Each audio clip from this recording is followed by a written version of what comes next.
So the question we are addressing today is why your virtual desktop needs GPU power, and why even a little bit of GPU power can make a great difference. But before we have a talk about this, let's look at a demo.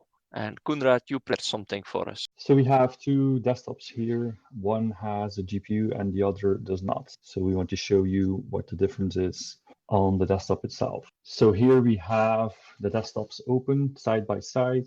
The left desktop does not have a GPU. The right desktop has a GPU. You can see, the first thing you can see is that there's a big difference in terms of the CPU usage on the desktop that does not have a GPU. Obviously, that's because it has to use the CPU to do a lot of the tasks that otherwise would be done by the GPU. Second, what you can see is we have Teams open. The two desktops are in a video call towards each other. And what you can see is that, there is a difference in the video. Sometimes the video locks up. As you can see now, this is obviously because on the desktop that has a GPU, a lot of the resources are free, and so the performance is better. That was a very clear demo, quite impressive to see the difference. Could you highlight and translate what we have seen into real and tangible business benefits, for example, for IT people? What's happening here from the perspective of an IT admin? Why does this matter a lot in your opinion? Yeah, adding a little bit of GPU, obviously, as you have seen, it increases the performance of the desktop.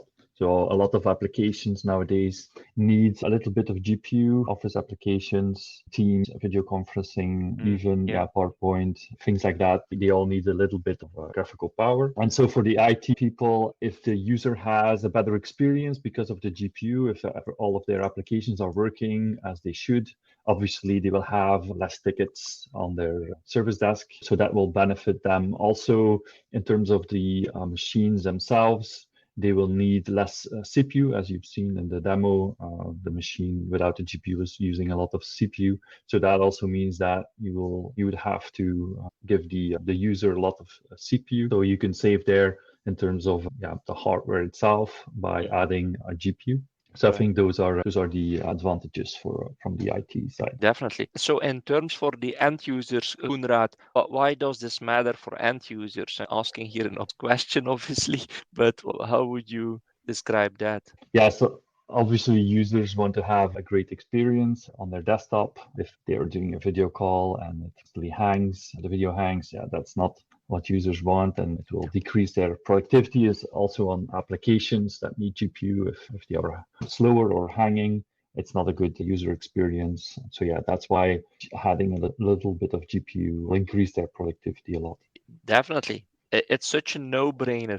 Why would this also be a no-brainer in terms of business benefits? When you think about this, why would a business decision maker so benefit from adding a little GPU to the workspaces, to the virtual desktops? Yeah, there's a lot more remote working nowadays. A virtual desktop will give that possibility to the user to work remotely.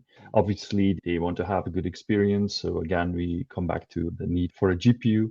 And from a business side, the remote desktops will enable their users to do their work efficiently and also save costs on what they would otherwise need to invest for the users to be able to work remotely, high-end laptops or expensive laptops and things like that.